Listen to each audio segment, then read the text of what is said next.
வணக்கம். இது தி deep dive. நம்ம வாழ்க்கையில முக்கியமான முடிவுகளை எடுக்க எவ்வளவு நேரம் தேவைப்படும் நினைக்கிறீங்க? ஒரு நிமிஷம், ஒரு மணி நேரமா? ஆனா வெறும் 5 வினாடி போதும்னு ஒருத்தங்க சொல்றாங்க. ஆமா, அதுவும் சின்ன சின்ன முடிவுகள் இல்ல. நம்ம வாழ்க்கையோட போக்கையே மாத்தக்கூடிய முடிவுகளை கூட அந்த 5 வினாடி போதும்னு சொல்றாங்க. அதுதான் மெல் ராபின்சன் 5 செகண்ட் ரூல். இன்னைக்கு நாம அலசப் போற புத்தகமும் அதுதான். ஆமா, மேலோட்டமா பார்க்க இது ஒரு ரொம்ப எளிமையான யோசனை மாதிரி தெரியலாம். ஆனா அதுக்குள்ள எவ்வளவு பெரிய உளவியல் தத்துவம் இருக்கு, அது எப்படி நம்ம மூளையோட செயல்பாட்டையே மாத்துதுங்கிறது தான் ரொம்ப சுவாரஸ்யமே. நிச்சயமா, இந்த விதியோட ஆரம்பமே ஒரு சுவாரஸ்யமான கதை தான். மெல் ராபின்ஸ் இந்த விதிய கண்டுபிடிச்சது அவரோட வாழ்க்கையின் உச்சத்துல இல்ல. பாதாளத்துல இருந்தப்போ. ஆமா, யோசிச்சு பாருங்க. 41 வயசு, வேலை இல்ல, கணவரோட உணவக தொழில் நஷ்டம், வீடு ஜப்திக்கு வர நிலைமை. கிட்டத்தட்ட $8 லட்சம் கடன். லைல எழுந்தா கடன் கொடுத்தவங்க ஃபோன் கால், கணவரோட சண்டை. இந்த மன அழுத்தத்துல காலையில அலாரம் அடிச்சாலும் படுக்கையை விட்டு எழக்கூட முடியாம இருந்திருக்காங்க. அந்த மாதிரி ஒரு விரக்தியான மனநிலையில ஒரு நாள் ராத்திரி டிவியை பார்க்கும்போது ராக்கெட் ஏவுற காட்சியை பார்க்கறாங்க. 5 4 3 2 1ன்னு கவுண்டவுன் முடிஞ்சதும் அந்த ராக்கெட் நெருப்ப கக்கிக்கிட்டு மேல கிளம்புது. அதை பார்த்தப்போ அவங்களுக்கு ஒரு பொறி தட்டுது. நானும் ஏன் காலையில அலாரம் அடிச்சதும் இதே மாதிரி 5 4 3 2 1ன்னு சொல்லிட்டு ராக்கெட் மாதிரி படுக்கையிலேருந்து கிளம்பக்கூடாதுன்னு தோணுது. ரொம்ப விசித்திரமான யோசனை தான். ஆனா அடுத்த நாள் காலையில அதை செஞ்சும் பாக்குறாங்க. அந்த ஒரு சின்ன செயல் அவங்க வாழ்க்கையே மாத்துச்சு. சரி, அப்போ இந்த 5 வினாடி விதினா என்ன? அது ஏன் வேலை செய்யுதுன்னு கொஞ்சம் ஆழமா பார்க்கலாம். விதி ரொம்ப சிம்பிள். ஒரு வேலையை செய்யணும்னு உங்க உள்ளுணர்வு சொல்லுதா? ஒரு மீட்டிங்ல பேசணும்னு தோணுதா? இல்ல, காலையில உடற்பயிற்சிக்கு போகணும்னு தோணுதா? அப்படி அந்த எண்ணம் வந்ததும் உங்க மூளை அதுக்கு சாக்கு போக்கு சொல்றதுக்குள்ள அந்த 5 வினாடிக்குள்ள. ஆமா 5 4 3 2 1ன்னு மனசுக்குள்ள பின்னோக்கி எண்ணிட்டு 1 வந்தது உடனே அந்த வேலையை செய்ய ஆரம்பிக்கணும். அவ்வளவுதான். ஆனா இது கேக்குறதுக்கு ரொம்ப சிம்பிளா இருக்கு இல்லையா? சும்மா 5 4 3 2 1ன்னு எண்ணினா எல்லாம் மாறிடுமா? இங்க தான் விஷயமே இருக்கு. இது வெறும் எண்றது இல்ல. இது ஒரு தொடக்கச் சடங்கு, ஒரு ஸ்டார்டிங் ரிச்சுவல் மாதிரி. ஓ, தொடக்கச் சடங்கா? ஆமா, நாம ஒரு விஷயத்தை செய்ய தயங்கும் போது நம்ம மூளை என்ன பண்ணும்? அது நம்மள பாதுகாக்கிறேன்னு சொல்லிட்டு அந்த வேலையை செய்யறதால வர்ற ஆபத்து, கஷ்டம், அவமானம்னு ஒரு பெரிய பட்டியலே போடும். ஒரு 5 வினாடியில இந்த மனத்தடை உருவாகிடும். சரியா சொன்னீங்க. அப்போ அந்த 5 வினாடிக்குள்ள நாம செயல்படலைன்னா நம்ம மூளையே நம்மளோட பெரிய எதிரியா மாறிடும். அப்போ இந்த கவுண்ட் டவுன் என்ன பண்ணுது?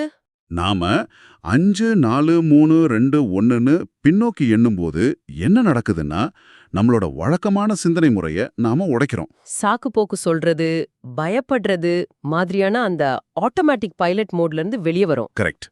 இந்த செயல் மூளையோட முன்பகுதி, அதாவது முடிவெடுக்கிறதுக்கும் கவனம் செலுத்துறதுக்கும் காரணமான ப்ரீஃப்ரண்டல் கார்டெக்ஸை செயல்படுத்துது.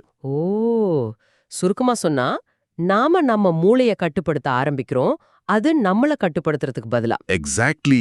அப்போ இது ஜஸ்ட் டூ இட் மாதிரி ஒரு கோஷம் மட்டும் இல்ல, அதை எப்படி செய்யறதுங்கிறதுக்கான ஒரு கருவி. சரியா சொன்னீங்க. இது ஒரு டூல்.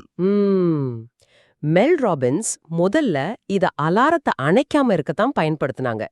பல மாசமா அலாரம் அடிச்சதும் ஸ்னூஸ் பட்டனை தட்டிட்டு தூங்கிடுவாங்க. ஆனா அன்னிக்கு 5 4 3 2 1ன்னு சொல்லி ராக்கெட் மாதிரி படுக்கை விட்டு எழுந்துட்டாங்க. அது ஒரு சின்ன வெற்றி தான். ஆனா அந்த ஒரு சின்ன மைக்ரோ விக்டரி அவங்க வாழ்க்கையில ஒரு பெரிய சங்கிலி தொடர் மாற்றத்துக்கு ஆரம்பமா இருந்துச்சு. அதுதான் ரொம்ப முக்கியமான விஷயம். ஆமா, தன்னம்பிக்கைங்கிறது பெரிய வெற்றிகள்ல இருந்து வர்றதில்ல. இந்த மாதிரி சின்ன சின்னதா நாம நமக்கு கொடுக்கிற வாக்குறுதிகளை நாமளே காப்பாத்திக் கொள்ளும் போது தான் வருது. காலையில 7ன்னு முடிவு பண்ணி அதை செய்யும்போது நான் சொல்றத நானே செய்வேங்கிற நம்பிக்கை நமக்குள்ள உருவாகுது. அந்த நம்பிக்கை தான் பெரிய விஷயங்களை செய்யறதுக்கான தைரியத்தை கொடுக்குது. ஆமா, புத்தகத்திலயும் இது நிரூபிக்கிற மாதிரி நிறைய நிஜ வாழ்க்கை உதாரணங்கள் இருக்கு. எல்லாத்தையும் பட்டியலிடாம 2 முக்கியமான உதாரணங்களை எடுத்து ஆழமா பார்க்கலாம். ஒன்னு, மார்கரெட் என்ற பெண்ணோட கதை. அவங்களுக்கு காலையில உடற்பயிற்சி செய்யவே பிடிக்காது. நம்ம பலரை மாதிரி. ஆமா, தினமும் செய்யணும்னு நினைப்பாங்க, ஆனா மூளை ஏதாச்சும் காரணம் சொல்லி தடுத்துடும். அப்புறம் இந்த விதியை பயன்படுத்துறாங்க. ஆமா, எழலாமா வேண்டாமான்னு யோசிக்கிறதுக்கு பதிலா 5 4 3 2 1ன்னு சொல்லிட்டு நேரா ட்ரெட்மில்ல ஏறிடுறாங்க. இது ஒரு அருமையான உதாரணம். இதுல நாம பார்க்க வேண்டியது அன்றாட தயக்கத்தை, அதாவது எவ்ரிடே ஹெசிடேஷனை இந்த விதி எப்படி உடைக்குதுங்கிறது தான். உடற்பயிற்சி செய்யறதால பெரிய ஆபத்து எதுவும் வரப்போறதில்ல. ஆனா நம்ம மூளை அந்த சின்ன அசௌகரியத்தை கூட தவிர்க்க பாக்கும். அந்த தடையை தாண்ட இந்த விதி ஒரு சுலபமான வழியை காட்டுது.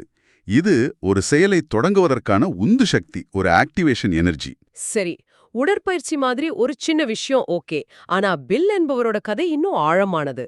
அவர் ஒரு மதுப்பழக்கத்துக்கு அடிமையானவர். ஓ, அதிலிருந்து வெளியே வர போராடிட்டு இருந்திருக்கார். அவருக்கு மது அருந்தணும்னு தோணும்போது அந்த எண்ணம் மனசுல வந்த அடுத்த கணமே 5 4 3 2 1ன்னு சொல்றாரு. ஆமா சொல்லிட்டு அந்த எண்ணத்திலிருந்து கவனத்தை மாத்தி வேறொரு வேலையை செய்ய ஆரம்பிச்சிருக்கார். ஒரு நிமிஷம், உடற்பயிற்சி செய்யறது ஒரு விஷயம், மது பழக்கம் மாதிரி ஒரு பெரிய அடிமைத்தனத்தை இந்த சின்ன ரூல் எப்படி ஜெயிக்க முடியும்? இது ஒரு மேஜிக் மாதிரி இல்லையா? நல்ல கேள்வி. இது ஒரு மேஜிக் இல்ல.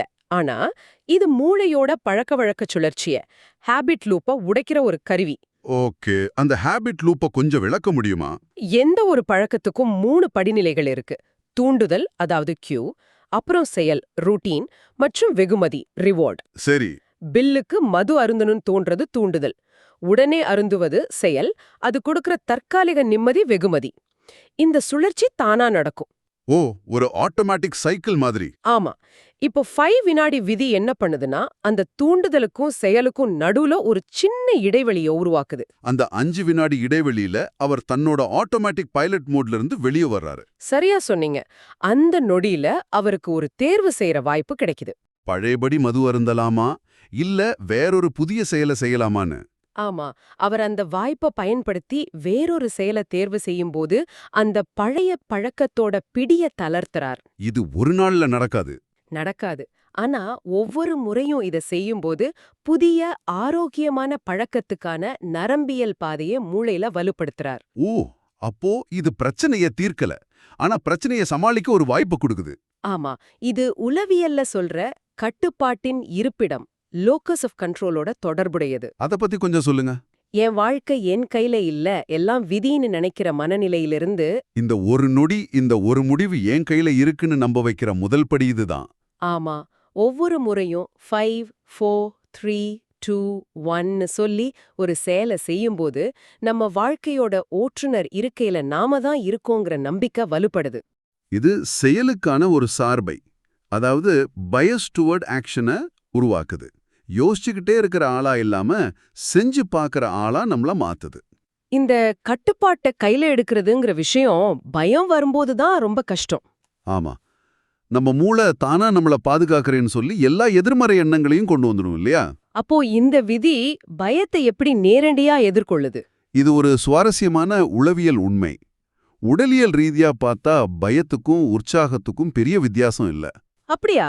ஆமா, 2 உணர்வுகள் வரும்போதும் நம்ம இதயம் வேகமா துடிக்கும், அட்ரினாலின் சுரக்கும், உள்ளங்கை வியர்க்கும்.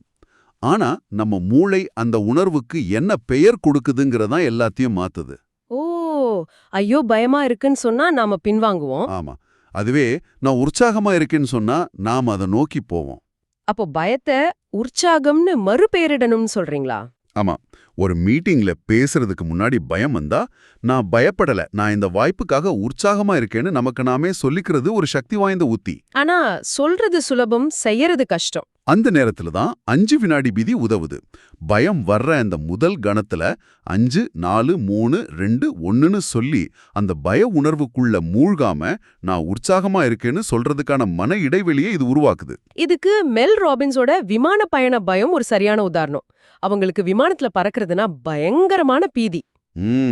விமானம் லேசா ஆடினா கூட அது வெடிச்சு சிதறவ மாதிரி, கடல்ல விழுற மாதிரி பயங்கரமா கற்பனை பண்ணிப்பாங்க.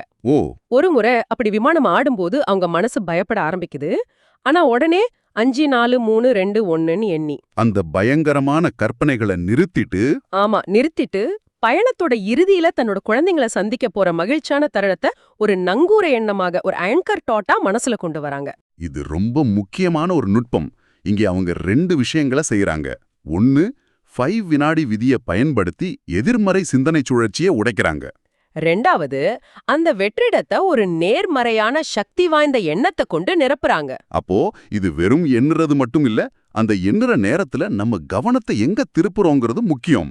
இந்த மாதிரி ஒவ்வொரு முறையும் நம்ம பயத்தை ஜெயிக்கும் போதுதான் தன்னம்பிக்கை உருவாகுது இல்லையா? நிச்சயமா. தன்னம்பிக்கைங்கிறது ஒரு பிறவி குணம் இல்ல, அது ஒரு திறமை, நாம வளர்த்துக்க வேண்டிய திறமை. இதுக்கு சிஸ்கோ பொறியாளரோட கதை ஒரு நல்ல உதாரணம். ஆமா, அவர் ரொம்ப கூச்ச சுபாவம் உள்ளவர். ஆனா அவரோட கனவு சிஸ்கோவோட அப்போதைய சிஇஓ ஜான் சாம்பர்ஸ நேர்ல சந்திக்கணுங்கிறது. ஒரு பெரிய மாநாட்டுல சாம்பர்ஸ் அவரை தாண்டி நடந்து போறத பாக்குறார். உடனே அவர் மூளை வேண்டாம், அவர் பெரிய ஆளு, தொந்தரவு பண்ணாதன்னு சொல்லுது. வழக்கமான கதை தான், நம்மள பலருக்கும் இது நடந்திருக்கும். ஆனா அவர் அந்த நொடியில 5 4 3 2 1ன்னு சொல்லிட்டு தயக்கத்தை உதறி தள்ளிட்டு சேம்பர்ஸ நோக்கி ஓடி போய் தன்னை அறிமுகப்படுத்திக்கிறார். அந்த ஒரு செயல் அவருக்கு பெரிய வேலையையோ பதவி உயர்வையோ கொடுக்கல. ஆனா அது அவருக்கு கொடுத்த தன்னம்பிக்கை அளவிட முடியாதது. நான் நினைச்சா ஒரு சிஇஓ கூட்ட கூட தைரியமா பேச முடியுங்கிற நம்பிக்கைய அது அவருக்குள்ள விதைச்சது. இதுதான் தினசரி தைரியம், எவ்ரிடே கரேஜ். அருமை. சரி, பயத்தை ஜெயிக்கிறது, தன்னம்பிக்கையை வளர்க்கறதெல்லாம் ஓகே. ஆனா நம்ம அன்றாட வேலைகள், தள்ளி போடுற பழக்கம், உற்பத்தி திறன், இதுக்கெல்லாம் இது எப்படி உதவும்? குறிப்பா காலை நேரத்தை சரியா பயன்படுத்துறத பத்தி புத்தகத்துல என்ன சொல்லப்பட்டிருக்கு? காலை நேரம் ரொம்ப முக்கியமானது. நம்ம ஒரு நாளை எப்படி தொடங்குறோமோ அதுதான் அந்த நாள் முழுவதையும் தீர்மானிக்கும். முதல் படி, அலாரம் அடிச்சதும் ஸ்னூஸ் பட்டனை தட்டாம 5 4 3 2 1ன்னு சொல்லி எழறது. ரெண்டாவது, எழுந்ததும் முதல் வேலையா போனை பார்க்காம இருக்கிறது. ஆமா, நாம போனை பார்த்தா அடுத்த நிமிஷமே மற்றவர்களோட மின்னஞ்சல்கள், செய்திகள், சமூக ஊடக பதிவுகள்னு அடுத்தவங்களோட முன்னுரிமைகள் நம்ம மூளையை ஆக்கிரமிச்சிடும். அப்போ அந்த நாள் நம்ம கட்டுப்பாட்டுல இல்லாம அடுத்தவங்க கட்டுப்பாட்டுக்கு போயிடும். சரியா சொல்லிங்க. அதுக்கு பதிலா அந்த முதல் அரை மணி நேரத்தை அன்னைக்கு நாம செய்ய வேண்டிய முக்கியமான வேலைகளை திட்டமிட பயன்படுத்தணும். இது நம்ம நாளை நாமளே வடிவமைக்கிற உணர்வை கொடுக்கும். சரி, அடுத்ததா தள்ளி போடுற பழக்கம். நாம ஏன் வேலைகளை தள்ளி போடுறோம்? சோம்பேறித்தனத்தாலயா? இல்ல, மெல் ராபின்ஸ் சொல்றாங்க, தள்ளி போடுறது சோம்பேறித்தனம் இல்ல, அது ஒரு மன அழுத்தத்தை கையாளும் வழிமுறை, ஒரு ஸ்ட்ரெஸ் மேனேஜ்மெண்ட் மெக்கானிசம். அதாவது ஒரு பெரிய வேலையை ஆரம்பிக்கணும்னு நினைக்கும்போது நமக்கு ஒரு விதமான மன அழுத்தம் வரும். அந்த அழுத்தத்திலிருந்து தப்பிக்கிறதுக்கு நம்ம மூளை அந்த வேலையை தள்ளி போட சொல்லும். ஆமா, ஒரு பெரிய மலைய பார்த்து பயப்படாம அதுல ஏறதுக்கான முதல் கல்லை எடுத்து வைக்கிற மாதிரி வேலையோட மிக மிக சின்ன முதல் படியை எடுத்து வைக்கணும். ஒரு ரிப்போர்ட் எழுதணுமா, ஹாலி ஒரு வேர்ட் டாக்குமெண்ட்டை திறந்து தலைப்பு மட்டும் டைப் பண்ணா போதும். அந்த முதல் உந்துதல் கிடைச்சிட்டா மூளை அந்த வேலையை முடிக்க தூண்டும். இந்த தள்ளி போடுற பழக்கம் வேலையில மட்டும் இல்ல, உறவுகளையும் பாதிக்கும். ஆமா, முக்கியமான விஷயத்த பேசாம தள்ளி போட்டுக்கிட்டே இருப்போம். அது சின்னதா இருந்தாலும் சரி, பெருசா இருந்தாலும் சரி. உறவுகள்ல பேசப்படாத விஷயங்கள் தான் மிகப்பெரிய விரிசல்களை உருவாக்குது. டான் என்ற ஒருத்தரோட கதைய மெல் ராபின்ஸ் குறிப்பிடுறாங்க. அவர் முக்கியமான எதுவும் சொல்லப்படாம விடக்கூடாதுங்கிற விதியை தன் வாழ்க்கையில கடைபிடிக்கிறதா சொல்றார். அதாவது மனசுல ஒருத்தர்கிட்ட சொல்லணும்னு தோன்ற ஒரு நல்ல விஷயத்தையோ இல்ல கேட்கணும்னு தோன்ற ஒரு கேள்வியையோ 0.5 வினாடிகளுக்குள்ள சொல்லிடணும், இல்லைன்னா அந்த வாய்ப்பை போயிடும். இதுக்கு மெல் ராபின்ஸ் அவங்க அப்பாவோட நடந்த ஒரு சம்பவத்தை சொல்றாங்க. அவங்க அப்பாவுக்கு ஒரு முக்கியமான மூளை அறுவை சிகிச்சை நடக்க இருந்துச்சு. அப்போ அவங்க அப்பா கிட்ட உங்களுக்கு பயமா இருக்கான்னு கேட்கணும்னு மெல்லுக்கு தோணுது. ஆனா ஒரு தயக்கம். இதை ஏன் கேட்கணும், அவரோட மனசை கஷ்டப்படுத்த வேண்டாம்னு மூளை சொல்லுது. ஆனா அவங்க 5 4 3 2 1ன்னு சொல்லி அந்த தயக்கத்தை மீறி அப்பா உங்களுக்கு பயமா இருக்கான்னு கேட்டுட்டாங்க. அதுக்கு அவங்க அப்பா, இல்லம்மா, இந்த அறுவை சிகிச்சையை செஞ்சுக்க வாய்ப்பு கிடைச்சதுக்கு நான் அதிர்ஷ்டசாலியா உணர்றேன்னு பதில் சொல்றாரு. அந்த ஒரு சின்ன உரையாடல் அவங்க 2 பேருக்கும் இடையிலான உறவை இன்னும் ஆழமாக்குது. ஒருவேளை அந்த 5 வினாடில அவங்க அந்த கேள்வியை கேட்காம விட்டிருந்தா அவங்க அப்பாவோட மனநிலைய முழுசா புரிஞ்சுக்கிற ஒரு வாய்ப்பை இழந்திருப்பாங்க. அப்போ இந்த விதி நம்ம உள்ளுணர்வு சொல்றதை கேட்கவும் அதன்படி நடக்கவும் பழக்குது. ஆமா, சரி, இவ்ளோ நேரம் பேசுனதை ஒரு சுருக்கமா பார்க்கலாம். இந்த விதியோட சாராம்சம் என்னன்னா, நம்ம வாழ்க்கைய மாத்துறது பெரிய பிரம்மாண்டமான நகர்வுகள் இல்ல, தினமும் நாம எடுக்கிற சின்ன சின்ன 5 வினாடி முடிவுகள் தான். உந்துதல் வரும் வரை காத்திருக்க தேவையில்ல. 5 4 3 2 1ன்னு சொல்லி நாமே நம்மள உந்தி கொள்ளலாம். ஆமாம், இது நம்ம அறிவுக்கும் செயலுக்கும் உள்ள இடைவெளியை குறைக்கிற ஒரு பாலம். நம்ம எல்லாருக்குமே என்ன செய்யணும்னு தெரியும், ஆனா செய்யறதான் கஷ்டம். இந்த விதி அந்த செயலுக்கான முதல் படி எடுத்து வைக்க உதவுது. இது நம்ம தலையில சுற்றி கொண்டிருக்கும் எண்ணங்களிலிருந்து நம்மள விடுவித்து நிஜ வாழ்க்கையில இறங்கி செயல்பட வைக்கும் ஒரு வழி.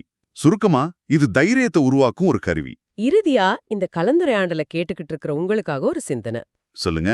ரோசா பார்க்ஸ் பேருந்துல தன்னோட இடத்தை விட்டு கொடுக்க மறுத்த அந்த தருணம் ஒரு 5 வினாடி முடிவு. மார்ட்டின் லூத்தர் கிங் போராட்டத்தை வழிநடத்த ஒப்புக்கொண்ட அந்த தருணம் ஒரு 5 வினாடி முடிவு. வரலாறு மற்றும் உங்கள் சொந்த வாழ்க்கையை மாற்றும் தருணங்களுக்கு இடையே உள்ள ஒரே விஷயம் 5 வினாடிகள்தான். என்றால் அந்த 5 வினாடிகளில் நீங்கள் என்ன செய்வீர்கள்?